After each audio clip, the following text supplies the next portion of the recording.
Rainbow tutorial में आप सभी प्यारे बच्चों का स्वागत है। आज सुनेंगे महादेवी वर्मा की लिखी कहानी गिल्लू। सोनजूही में आज एक पीली कली लगी है। इसे देखकर अनायास ही उस छोटे जीव का स्मरण हो आया जो इस लता की सघन हरितिमा में छिपकर बैठता था और फिर मेरे निकट पहुंचते ही कंधे पर कूदकर मुझे चौंका देता था। तब मुझे एक कली की खोज रहती थी, पर आज उस लघु प्राण की खोज है। परंतु वो तो अब तक इस सोनजूही की जड़ में मिट्टी होकर मिल गया होगा। कौन जाने स्वर्णिम कली के बहाने वही मुझे चौंकाने ऊपर आ गया हो। अचानक एक दिन सवेरे कमरे से बारामदे में आकर मैंने देखा 2 कौवे एक गमले के चारों ओर चोंचों से छुआ छुअव्वल का खेल खेल रहे हैं। ये काक भुशुंडी भी विचित्र पक्षी है। एक साथ समादरित, अनादरित, अति सम्मानित, अति अवमानित।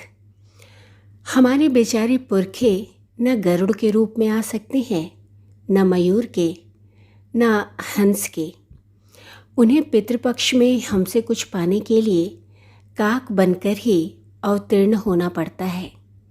इतना ही नहीं, हमारे दूरस्थ प्रियजनों को भी अपने आने का मधुर संदेश इनके कर्कश स्वर में ही देना पड़ता है। दूसरी ओर हम कौवा और काँव काँव करने को अवमानना के अर्थ में ही प्रयुक्त करते हैं। मेरे काक पुराण के विवेचन में अचानक बाधा आ पड़ी, क्योंकि गमले और दीवार की संधि में छिपे एक छोटे से जीव पर मेरी दृष्टि रुक गई।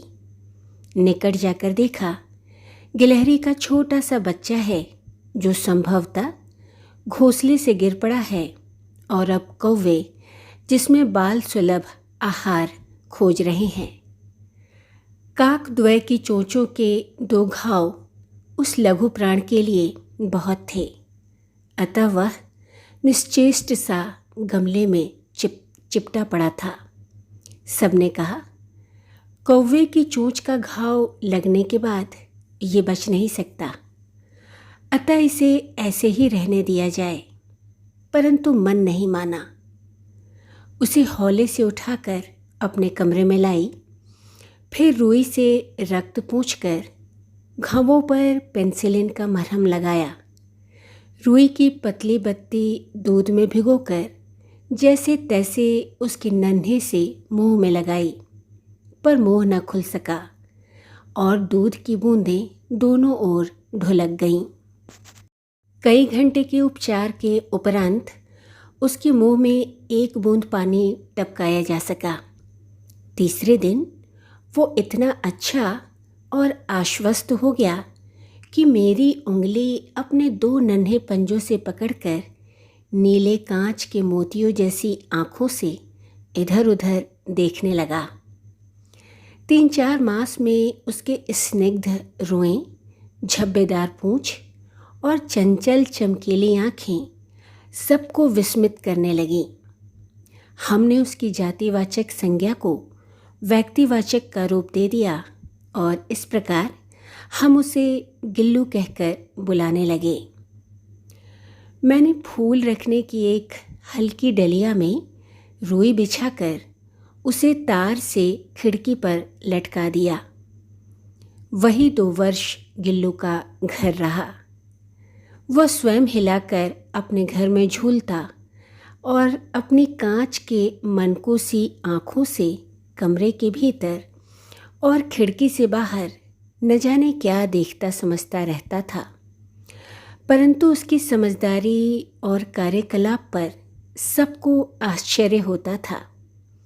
जब मैं लिखने बैठती तब अपनी ओर मेरा ध्यान आकर्षित करने की उसे इतनी तीव्र इच्छा होती थी कि उसने एक अच्छा उपाय खोज निकाला। वो मेरे पैर तकाकर सर से पर्दे पर चढ़ जाता और फिर उसी तेज़ी से उतरता। उसका ये दौड़ने का क्रम तब तक चलता जब तक मैं उसे पकड़ने के लिए ना उठती।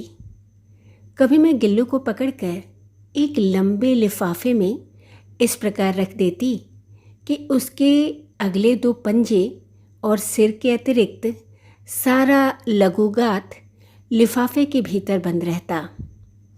इस अद्भुत स्थिति में कभी कभी घंटों मेज पर दीवार के सहारे खड़ा रहकर वो अपनी चमकीली आंखों से मेरा कार्यकलाप देखा करता। भूख लगने पर चिक चिक करके मानो वो मुझे सूचना देता और काजू या बिस्किट मिल जाने पर उसी स्थिति में लिफाफे से बाहर वाले पंजों से पकड़कर उसे कुतरता रहता। फिर गिल्लू के जीवन का प्रथम वसंत आया। नीम चमेली की गंध मेरे कमरे में हौले हौले आने लगी।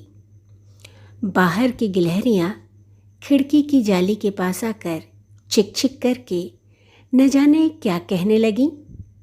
गिल्लू को जाली के पास बैठकर अपनेपन से बाहर झांकते देखकर मुझे लगा कि इसे मुक्त करना आवश्यक है। मैंने कीले निकालकर जाली का एक कोना खोल दिया और इस मार्ग से गिल्लू ने बाहर जाने पर सचमुच ही मुक्ति की सांस ली। इतने छोटे जीव को घर में पले कुत्ते बिल्लियों से बचाना भी एक समस्या ही थी। आवश्यक कागज़ पत्रों के कारण मेरे बाहर जाने पर कमरा बंद ही रहता। मेरे कॉलेज से लौटने पर जैसे ही कमरा खोला गया और मैंने भीतर पैर रखा, वैसे ही गिल्लू अपने जाली के द्वार से भीतर आकर मेरे पैर से सिर और सिर से पैर तक दौड़ लगाने लगा। तब से ये नित्य का क्रम हो गया। मेरे कमरे से बाहर जाने पर गिल्लू भी खिड़की की खुली जाली की राह बाहर चला जाता और दिन भर गिलहरियों के झुंड का नेता बना हर डाल पर उछलता कूदता रहता और ठीक 4 बजे वो खिड़की से भीतर आकर अपने झूले में झूलने लगता। मुझे चौंकाने की इच्छा उसमें न जाने कब और कैसे उत्पन्न हो गई थी। कभी कभी फूलदान के फूलों में छिप जाता, कभी पर्दे की चुन्नट में और कभी सोनजूही की पत्तियों में। मेरे पास बहुत से पशु पक्षी हैं और उनका मुझसे लगाव भी कम नहीं है, परंतु उनमें से किसी को मेरे साथ मेरी थाली में खाने की हिम्मत हुई है, ऐसा मुझे स्मरण नहीं आता। गिल्लू इनमें अपवाद था। मैं जैसे ही खाने के कमरे में पहुंचती, वो खिड़की से निकलकर आंगन की दीवार, बारामदा पार करके मेज़ पर पहुंच जाता और मेरी थाली में बैठ जाना चाहता। बड़ी कठिनाई से मैंने उसे थाली के पास बैठना सिखाया, जहां बैठकर वो मेरी थाली में से एक एक चावल उठाकर बड़ी सफाई से खाता रहता। काजू उसका प्रिय खाद्य था और कई दिन काजू ना मिलने पर वो अन्य खाने की चीज़ें या तो लेना बंद कर देता या झूले से नीचे फेंक देता था। उसी बीच मुझे मोटर दुर्घटना में आहत होकर कुछ दिन अस्पताल में रहना पड़ा। उन दिनों जब मेरे कमरे का दरवाज़ा खोला जाता, गिल्लू अपने झूले से उतरकर दौड़ता और फिर किसी दूसरे को देखकर उसी तेज़ी से अपने घोंसले में जा बैठता। सब उसे काजू दे आते, परंतु अस्पताल से लौटकर जब मैंने उसके झूले की सफाई की तो उसमें काजू भरे मिले, जिनसे ज्ञात होता था कि वो उन दिनों अपना प्रिय खाद्य कितना कम खाता रहा। मेरी अस्वस्थता में वो तकिए पर सिरहाने बैठकर अपने नन्हे नन्हे पंजों से मेरे सिर और बालों को इतने हौले हौले सहलाता रहता कि उसका हटना एक परिचारिका के हटने के समान लगता। गर्मियों में जब मैं दोपहर में काम करती रहती तो गिल्लू न बाहर जाता ना अपने झूले में बैठता। उसने मेरे निकट रहने के साथ और गर्मी से बचने का एक सर्वथा नया उपाय खोज निकाला था। वो मेरे पास रखी सुराही पर लेट जाता और इस प्रकार समीप भी रहता और ठंडक में भी रहता। गिलहरियों के जीवन की अवधि 2 वर्ष से अधिक नहीं होती, अतः गिल्लू की जीवन यात्रा का अंत आ ही गया। दिन भर उसने कुछ न खाया न बाहर गया। रात में अंत की यातना में भी वो अपने झूले से उतरकर मेरे बिस्तर पर आया और ठंडे पंजों से मेरी वही उंगली पकड़कर हाथ से चिपक गया जिसे उसने अपने बचपन की मरणासन स्थिति में पकड़ा था। पंजे इतने ठंडे हो रहे थे कि मैंने जागकर हीटर जलाया और उसे उष्णता देने का प्रयत्न किया, परंतु प्रभात की प्रथम किरण के स्पर्श के साथ ही वो किसी और जीवन में जागने के लिए सो गया। उसका झूला उतार कर रख दिया गया और खिड़की की जाली बंद कर दी गई है, परंतु गिलहरियों की नई पीढ़ी जाली के उस पार चिक चिक करती ही रहती है और सोन जूही पर बसंत आता ही रहता है। सोन जूही की लता के नीचे गिल्लू को समाधि दी गई है, इसलिए भी कि उसे वो लता सबसे अधिक प्रिय थी, इसलिए भी कि उस लघुगात का किसी वासंती दिन जूही के बेताब छोटे फूल में खिल जाने का विश्वास मुझे संतोष देता है। प्यारे बच्चों, ये थी महादेवी वर्मा की लिखी कहानी गिल्लू। रेनबो ट्यूटोरियल में आज बस इतना ही।